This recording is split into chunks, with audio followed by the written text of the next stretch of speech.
warahmatullahi wabarakatuh. Bang Munir, sehat Bang Munir? Alhamdulillah, yang jelasnya ini luar biasa. Di hari baik, bulan baik, di bulan Syawal tentu kita minta tolong dulu kepada pemirsa. 10 jari 11 dan kepala, mohon maaf lahir dan batin, kilap dan salah dalam bercanda, kilap dan salah dalam ucapan, tersirat maupun tersurat, maafkan kami. Dari tim Markombur TPRI Sumatera Utara. Itu dia luar biasa. Kue lebaran banyak makan? Alhamdulillah, tapi dibatasi. Dibatasi, kenapa? Dengan usia yang udah Lanjut, jelang 60 ini jangan sembarangan makan manis. Karena kata orang bilang, manggis katakan manggis, jangan dimakan batang ketelah. Banyak kali pun makan manis-manis takutnya sakit gula. Aduh.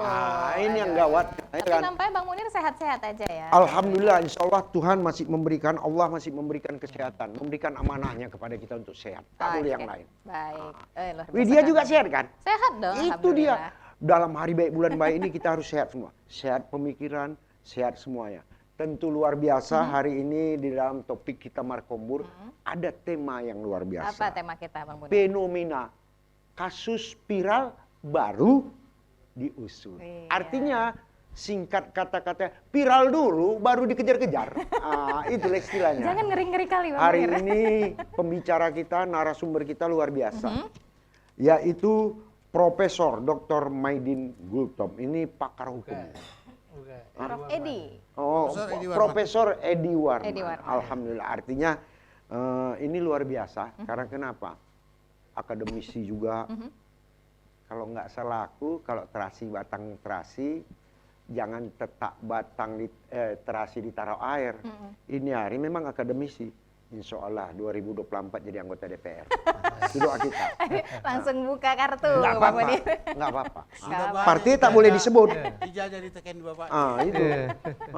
Partai tak boleh sebut. Oke. Pokoknya diingat Siapa aja aja ya boleh Prof. Edi namanya ya. kita dukung, tapi jangan sebut warna.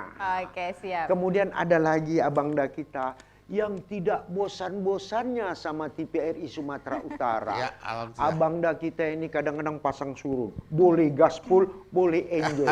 Boleh juga win-win solution. Nah, siapa dia? Abangda Sohibul Ansor. Sebenarnya gelarnya dokter, tapi dibilangnya tahu sekali pakai itu. Kenapa? Aku tahunya itu. Lebih enak aku dibilang Sohibul Ansor aja. Lebih melekat dia katanya, lebih akrab kita. Itu dia. Baik.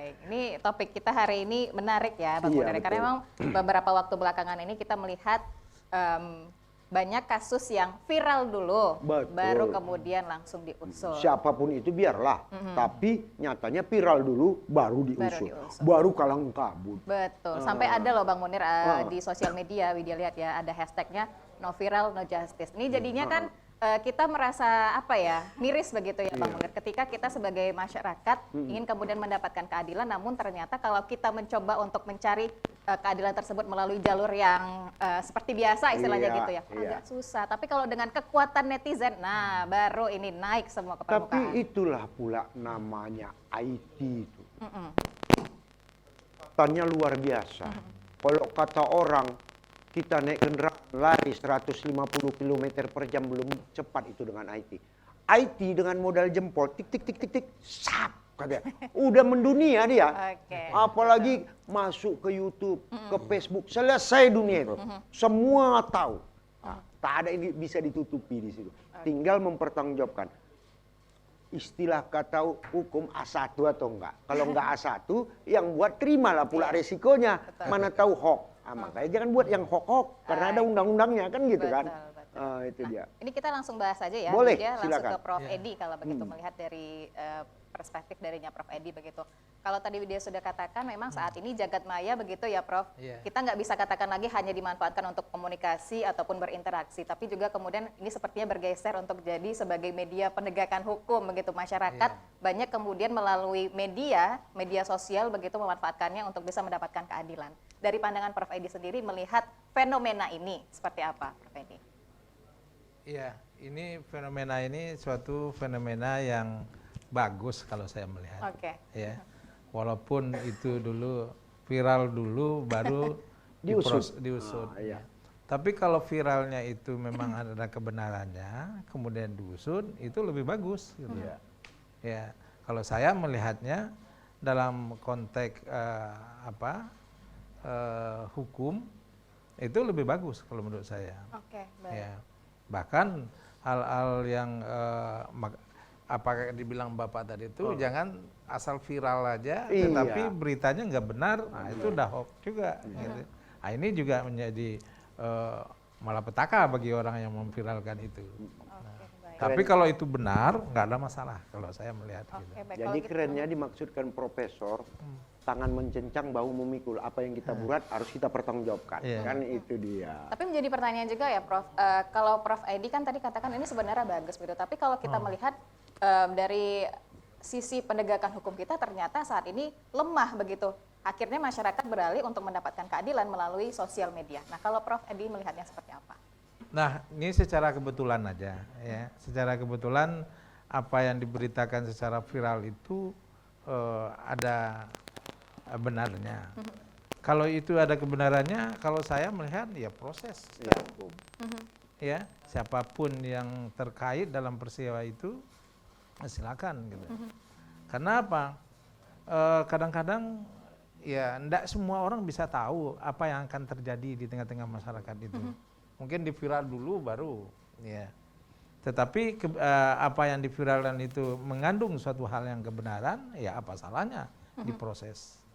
Kalau saya sebagai ahli dalam bidang hukum pidana, ya hal-hal yang seperti itu, ya para penyidik, pihak kepolisian ya jangan tinggal diam kalau itu ada kebenarannya. Siapapun ya itu harus diproses. Oke, baik. Terkait dengan kinerja aparat penegak hukum kita, bagaimana nih Prof? Kan menjadi pertanyaan kenapa harus viral dulu baru kemudian terlihat nih kinerja dari aparat penegak hukum.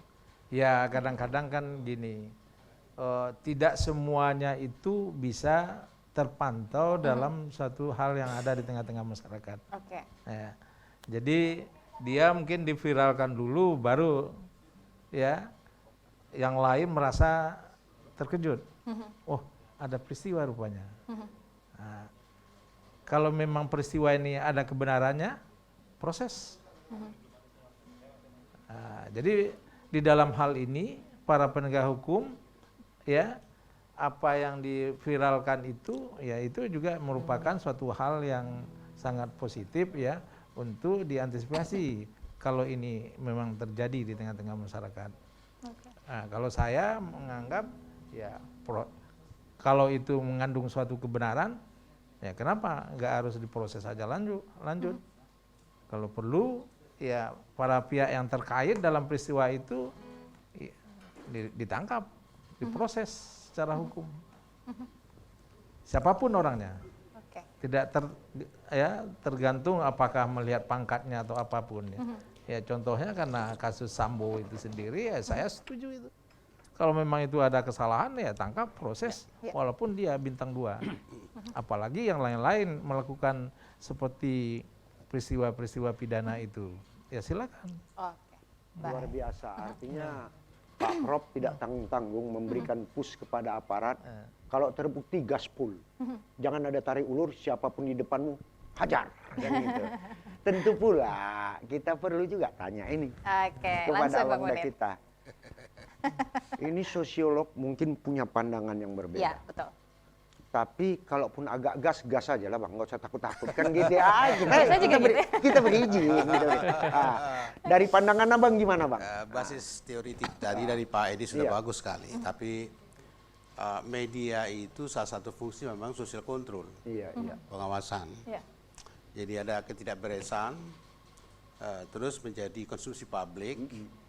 Nalar pertimbangan publik yang menjadi judgement buat dia. Kalau mau ditutupi, bagaimana caranya? Sudah sampai ke Amerika. Gitu ya. Beberapa tahun lalu di Amerika itu ada fenomena yang luar biasa buruk itu, yang menampilkan sebuah tema pergerakan new social movement, Black is Matter. Ya, orang-orang hitam itu ya. Dan itu gagah, gigih, kemana-mana agamanya itu. Itu adalah mekanisme social control yang memberikan keterangan tentang ketidakberesan institusi kepolisian di sana. Hanya dengan cara membukakannya ke publik, Jadi rakyat Amerika pun rupanya mereka nggak percaya lagi. Dimintanya Munir dari Medan untuk ikut suara. Dan itu lalu lintas pembicaraan dunia pun penuh dengan diskusi-diskusi seperti itu. Kita di Medan, kasus yang kemarin itu sudah duluan, saya kira berapa banyak ya dialog di TV nasional, sudah duluan dari kita. Iya, betul. Karena itu akan ciutlah orang yang ingin mengadili ini secara ad hoc, berdasarkan hukum ad hoc, dengan mengabaikan nalar keadilan publik. Situ tadi fungsi dari si media itu sebagai salah satu mekanisme social control itu. Tapi bersyukurlah kepolisian ada koreksi seperti itu. Bagaimana kalau didiamkan, dia nyaman di situ dan sebagainya itu. Padahal mereka sendiri tahu apa fungsi dari lembaga kepolisian itu. Apa itu pakem-pakem kerjanya, ada yang tribrata, ada yang presisi, ada yang reformasi kelembagaan, macam-macam itu. Agenda-agenda itu, kalau kita bandingkan dengan fenomena-fenomena terakhir dari kepolisian itu, rasa-rasanya, mohon maaf ini, masih belum tercapai secara optimum. Bisa aja mungkin ada data-data statistik yang atas dasar survei yang menunjukkan, udah bagus. Mestinya bukan itu. Karena cara mengukur aspirasi rakyat itu gampang-gampang susah. Jadi jangan percaya kepada survei belaka. Di sini dulu ada polisi Anton gemuk itu. Oh itu langsung masyarakatnya itu jalan, gue tumbuk sama bandit pun berani. Anton Sujarwo. Ya. Saya tahu itu. Main Rembo di lapangan. Ya mungkin tak sehebat Pak Hugeng lah nama besar, tapi kan responsibility yang seperti itu sangat diharapkan rakyat. Rasa kepercayaan kepada polisi dan nyaman kepada polisi itu sesuatu yang perlu dikembalikan sekarang ini. Jadi ini persoalannya agak rumit dan tidak semudah membalik tangan untuk merombaknya. Apalagi rentetan kasus-kasus yang terbuka belakangan ini. Bukan karena dibuka orang lain, tapi terbuka sendiri. Menunjukkan ada di dalam internal itu hal-hal yang sebetulnya kekeroposan. Kekeroposan itu terbuka sendiri. Bukan karena dibuka oleh Munir, kan gitu tuh ya. Nah karena itu diperlukan evaluasi yang kuat. Karena kepolisian itu lembaga nasional yang berada di bawah Pak Presiden, maka otoritas utama di situ adalah Pak Presiden. Nah mudah-mudahan nanti dengan langkah-langkah ke depan dan semua kasus yang ada itu, semua yang sudah dilihat oleh rakyat, dikeluhkan oleh rakyat. Ini kan semacam puncak gunung es. Puncak gunung es itu sedikit aja kelihatan. Padahal di bawah. Di bawah itu sudah banyak sekali. Saya yakin semua insan kepolisian akan merasa terpanggil untuk memperbaiki itu. Jangankan mereka yang bekerja di kepolisian, kita sebagai rakyat pun merasa sangat berkepentingan untuk merevitalisasi lembaga kepolisian itu demi maslahat rakyat Indonesia. Gitu. Ini luar biasa. Artinya kenapa? Walaupun tersebut di situ satu lembaga institusi, bukan maksud kita mendiskreditkan, tidak. Artinya lembaga itu bagus, presisi itu bagus, tupoksinya bagus, tapi kadang-kadang oknum-oknumnya juga yang jelenye. Jadi kepada kita semua, siapapun, oknum siapapun, apakah ASN, TNI, Polri, mari kita perbaiki citra lembaga kita agar tidak terzolimi dan tercacati oleh ulah kita sebagai oknum. Pemahamannya itu aja, cerdas. Jadi jangan pula tersinggung kalian nanti seolah-olah kami menelanjangi kalian. Bukan itu, nggak ada, kami nggak kayak gitu kok, ya kan? Ada lagunya itu enggak? Ada. Ada, ini kita mau masuk langsung ya. udah mulai jadi host. Oke, baik, ini nanti kita lanjut lagi ya Pak Soebul dan Prof juga, kita dengerin dulu satu lagu dari teman-teman kita.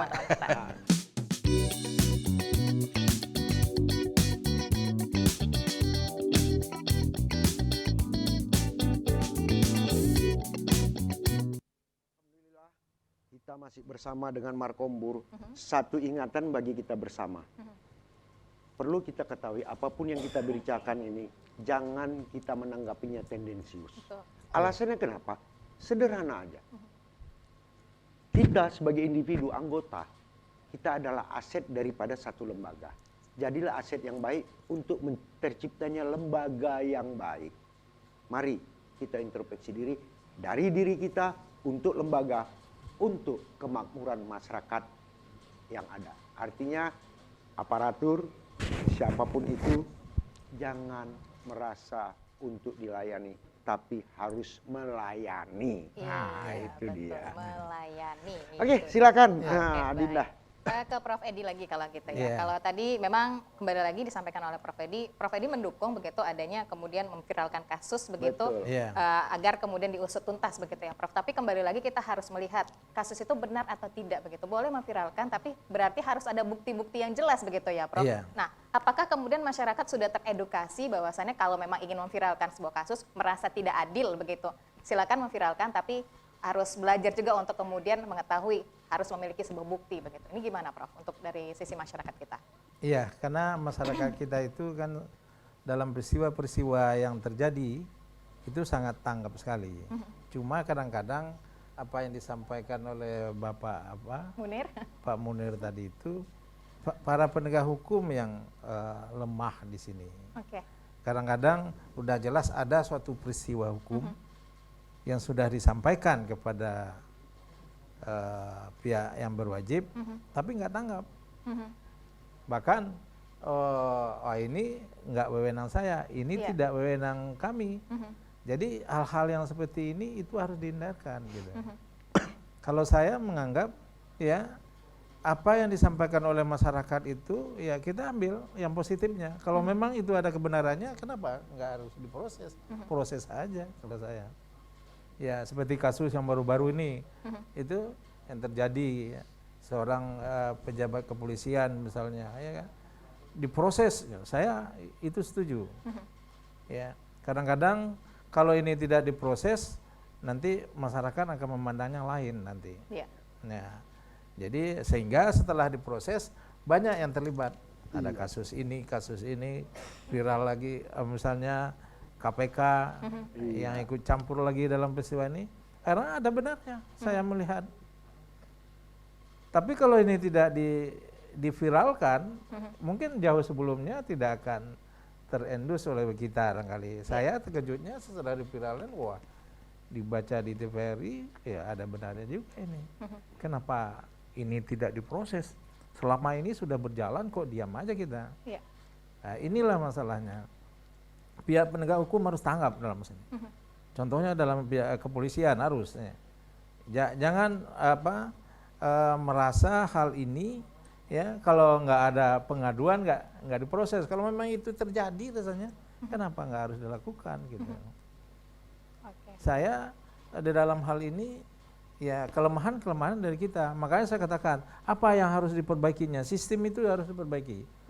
Termasuk di situ manusianya, lembaganya, juga aturan perundang-undangannya. Jadi sehingga apa yang terjadi di tengah-tengah masyarakat itu, walaupun itu misalnya diviralkan dulu baru ya kalau itu ada kebenarannya kenapa tidak harus diproses ya? Kenapa kita harus diam-diam gitu? Oke, baik. Luar biasa ya Bang Munir ya. Kenapa di dalam kapasitas ini janganlah karena si A digaspol, karena si B yang ada kaitannya, biarkan dulu. Kalau tenang, dingin, anyut. Kalau viral nanti kita gas lagi. Jangan begitu ya.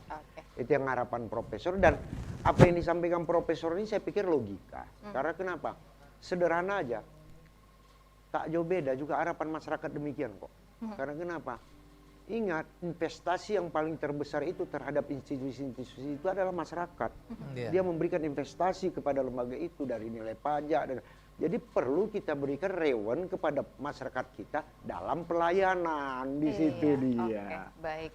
Nah, kalau dari pandangan Pak Sohibul sendiri, apakah kemudian bisa nih Pak Sohibul, kita kemudian dari no viral no justice, kita bisa berubah begitu Pak. No need viral to justice, for justice. Pasti bisa. Pasti bisa. Pasti bisa. Itu no viral, no justice itu kan kondisi abnormal. Oke. Abnormal. Dan secara deklaratif setiap polisi menyatakan tidak seperti itu mestinya. Mereka pelayan yang siap masyarakat, dari rakyat to rakyat. Kan gitu tuh. Jadi ini kondisi abnormal yang kita sama-sama harus perbaiki, baik masyarakat maupun kepolisian untuk menghapuskan segala macam kendala-kendala kultural dan struktural itu. Bagaimana caranya? Saya kira memang sumber daya manusia yang tadi itu adalah satu di antara pokok perhatian dari presisi Polri soal kelembagaan dan lain sebagainya itu. Cuma bagaimana ya untuk itu tuh? Apakah ada budaya yang agak lebih militeristik yang belum tersipilkan? Bahwa mereka ini kan orang sipil yang dipersenjatai. Gitu ya Pak? Dia bukan kombatan, dia bukan militer. Walaupun di dalam kepolisian itu ada unsur kombatan atau semi kombatan, itulah itu si Densus dan si Brimob. Itu kan akan setara dengan pasukan tempur juga ya gitu ya, jadi ada batas itu. Tapi polisi ini adalah orang sipil yang diberikan kewenangan untuk menggunakan kekerasan atas nama negara, dan itu dilindungi undang-undang. Dia diberi senjata, dia orang sipil. Apakah setelah sekian lama memisahkan diri dari ABRI, dulu kan Hankam ABRI itu bersama Polri gitu ya, bersamaan. Setelah reformasi kita pisahkan itu, sehingga dia mestinya sudah matang betul dia dengan dunia kesipilan itu. Banyak sekali kekuasaan kepolisian itu. Saya mau tangkap Pak Edi sekarang katanya, udah tangkap. Di negara lain hakim harus kasih pertimbangan dulu, baru boleh. Tidak sembarangan. Tidak sembarangan, ini bisa aja. Udah ditutup kita 5 hari baru. Memang ada mekanisme pra peradilan, ada. Tapi itu kan menunjukkan bahwa ada satu hal yang dari filosofi hukum perlu juga diperbaiki ke depan dalam kaitan mengembangkan civil society tadi ini. Jadi itu pertama, mungkin kultur ya. Kultur dari ketentaraan, militerisme itu sesudah menjadi sipil masih belum. Lihat aja misalnya pakaian-pakaiannya itu dengan simbol-simbolnya itu ya militeristik juga. Nah, mungkin perlu dipikirkan ulang secara filosofis bagaimana sebetulnya seragam polisi yang betul-betul soft, nyaman, tidak menimbulkan satu persepsi yang kira-kira ada persentase resistensi dalam pikiran manusia rakyat ketika berhadapan dengan orang ini, dan hal ihwal yang terkait dengan itulah. Yang kedua, mungkin soal pola penggajian juga masuk di sini. Saya tidak tahu bagaimana itu. Ada beberapa profesi yang sangat penting untuk bangsa ini diperhatikan, gaji dasarnya itu. Jangan cemburu dulu penyiar ya.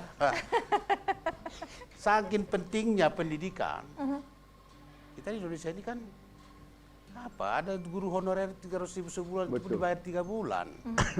Negara apaan kan gitu kata Pak Profesor Edi. Kalau saya mungkin lebih bagusnya SDM-nya dulu diperbaiki. Ya, ya saya setuju tadi itu persoalannya sudah tadi kita berarti meskipun nanti dikasih gaji besar pun kalau moral etikanya masih seperti itu, lebih susah juga. Tentu ada entry point dan seleksi masuk ke situ tuh. Itulah salah satu diantara mekanisme untuk menyaring bahwa yang terbaik lah, dan pastikan tidak ada sogok menyogok, tidak hanya di kepolisian lah, di semua lah ya. Itu tuh. Terus itu pertama. Yang kedua, salary. Beri dia kepercayaan bahwa dengan menjadi polisi dengan pangkat terbawah pun, saya bisa mengabdi kepada anak, istri, dan ayah saya, mak saya juga selamat dari gaji yang ada. Kan itu yang kadang-kadang membuat dia liar. Gak jelas bagaimana menyambung hidup antara tanggal 15 sampai tanggal 30. Bukan dari tanggal 1 sampai 30, Tanggal 15 sampai karena tanggal 1 sampai 15 stoknya udah dibayar untuk bisa ngopi. Itu bukan hanya di kepolisian. Ada sejumlah profesi yang mengingat besar perannya untuk kemajuan bangsa, nggak boleh tidak, itu harus kita urus. Termasuklah pendidikan tadi itu, kepolisian, hakim, jaksa. Karena kalau mereka nyeleweng satu derajat saja dari posisi normal mereka, dampaknya luar biasa. Iya. Karena mereka diberi gaji yang cukup, jika dia melakukan deviasi atau penyimpangan, itu dengan mudah bisa di-exit atau dikasih punishment kepada mereka. Tidak semua orang yang dapat gaji besar itu otomatis tidak, tapi harus ada prasyarat lah. Tapi secara komprehensif normanya memang itu masih rendah di Indonesia. Ya, sangat rendah. Semua. Oke, baik. Jadi utama itulah dulu tadi. Yang basis penyokong sendi-sendi kehidupan rakyat itu, penyiar bolehlah nanti. Belakangan lah itu, gelombang kelima lah itu. Tapi guru, makanya polisi, itu nanti hakim, jaksa, terbawa arus tuh semuanya, Pak. Nah, itu dia. Kalau ingin memperbaikinya, jangan memperbaiki hanya sekedar gaji pegawai negeri sipil aja ya. Semuanya.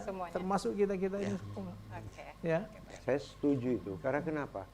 Presiden bisa ciptakan satu harga kok di Papua. Kenapa nggak bisa ciptakan gaji rata untuk aparaturnya kan? Oke lah kalau gitu. Pemerintah itu tahu mengukur inflasi dan lain sebagainya. Oke, baik. Tapi nggak disesuaikan juga gaji. Betul. Oke, kita kayaknya harus jeda lagi ya, Pak Mudir dan Bapak-Bapak. Karena memang bukan apa-apa, selada batang selada, jangan ditangkap burung belati. Jeda bolehlah jeda. Mari kita dengarkan musik. Oke, silakan Pak.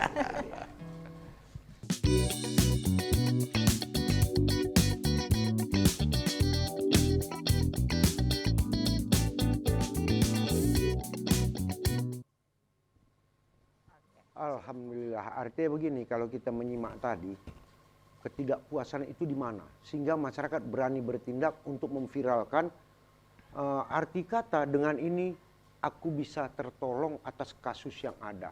Aku bisa direspon atas kasus yang ada. Tapi masyarakat juga lupa.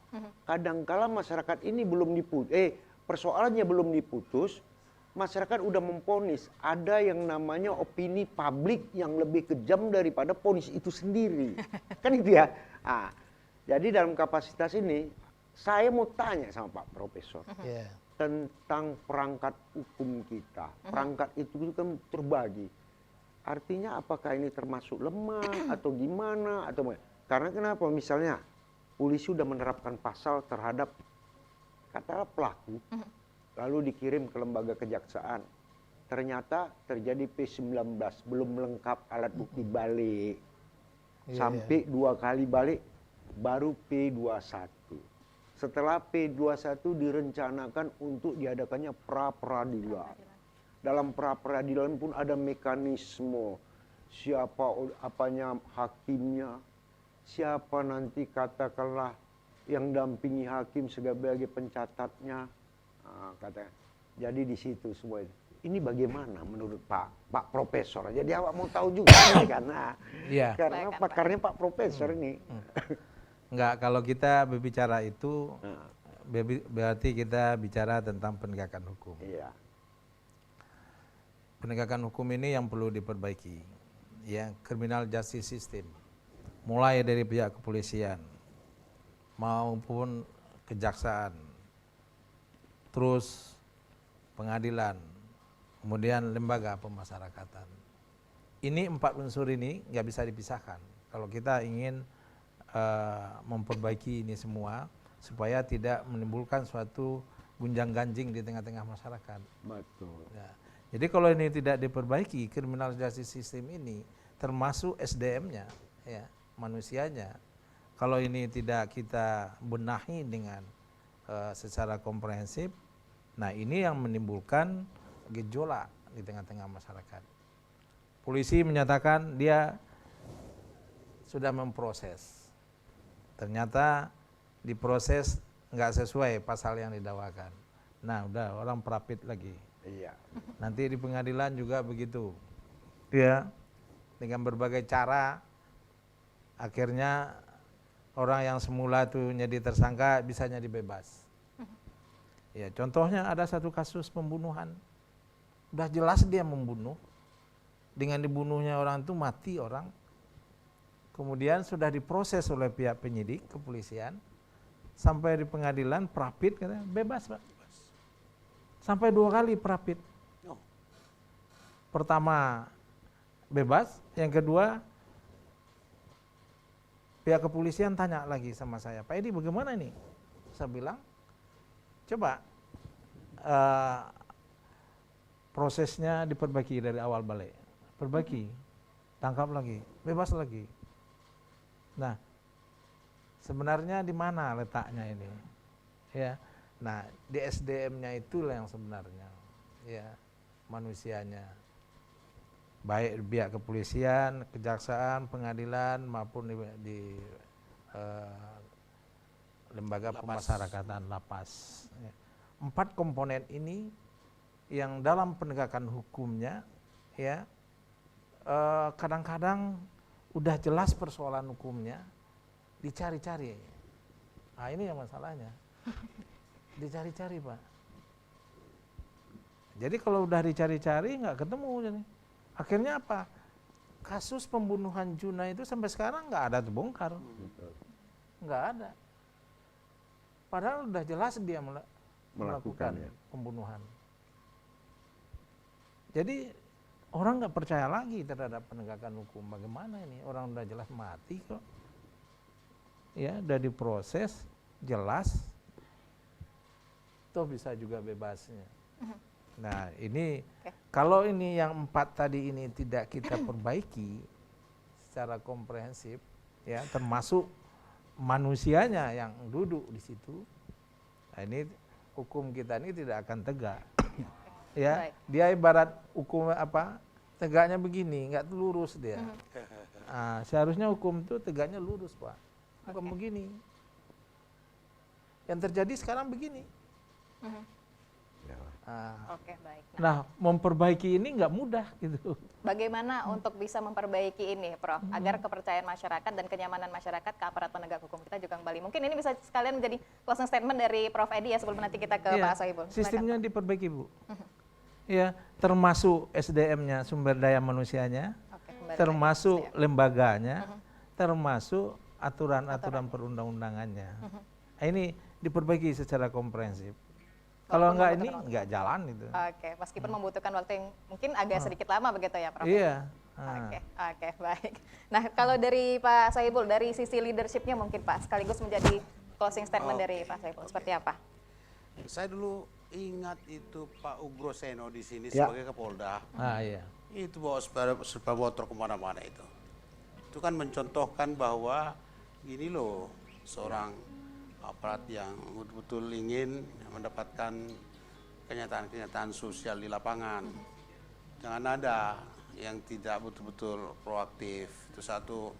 Saya juga butuh istirahat, tapi harus saya lakukan ini demi masyarakat kita.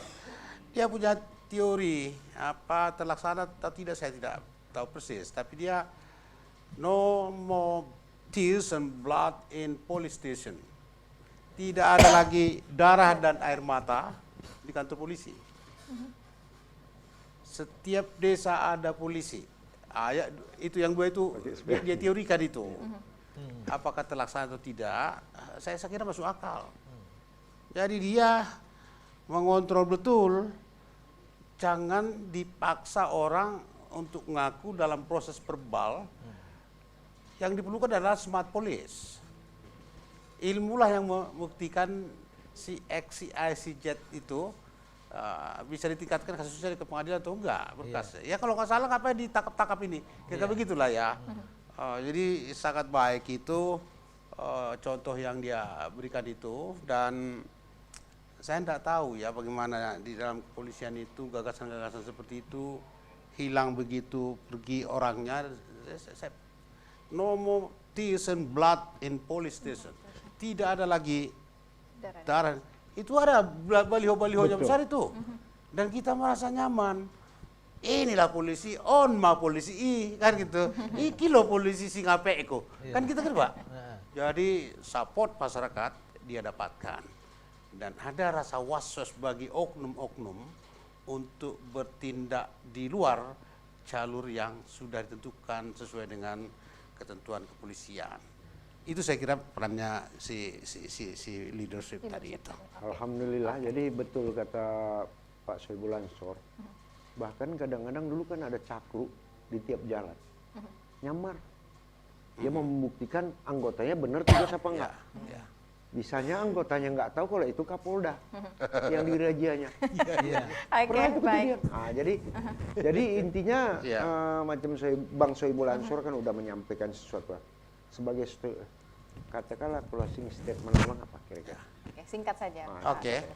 Perbincangan ini jangan dianggap sesuatu yang mencari-cari, tapi realitas sosial seperti ini tak di sini, tak di Jakarta, di hampir seluruh wilayah Nusantara dan juga di luar negeri. Sebab ada satu fenomena sekarang itu yang disebut dengan state police. Akibat gairah untuk meneolipkan dan mencari uang negara ini, ada satu perbincangan-perbincangan yang begitu ruwet, itu diatasi dengan cara polisi membungkam. Itu dunia, bukan di Sumatera Utara, bukan di ini. Jadi gejala itu saya lihat ada. Undang-undang ITE dan lain sebagainya. Pokok persoalannya transaksi. Kok jadi hoax melulu sampai hari ini? Ya kan jadi aneh itu kan? Itu tuh yang menunjukkan bahwa ada tren ini state police yang dimaksud oleh para ahli hukum itu. Ayo kita tinggalkan itu. Rakyat yang kita urus rakyat kita. Gitu. Oke, baik. Dan pasti kita selalu optimis ya bahwasannya tidak semua aparat penegak hukum ini buruk gitu ya Pak. Begitu ya Prof. Edi. Kita tidak perlu apatis, memperbaiki, lebih baik terlambat daripada tidak kita lakukan untuk perbaikan. Itu dia. Baik. Pak Soebul terima kasih. Prof. Edi juga terima kasih sudah hadir. Kita akan ketemu lagi.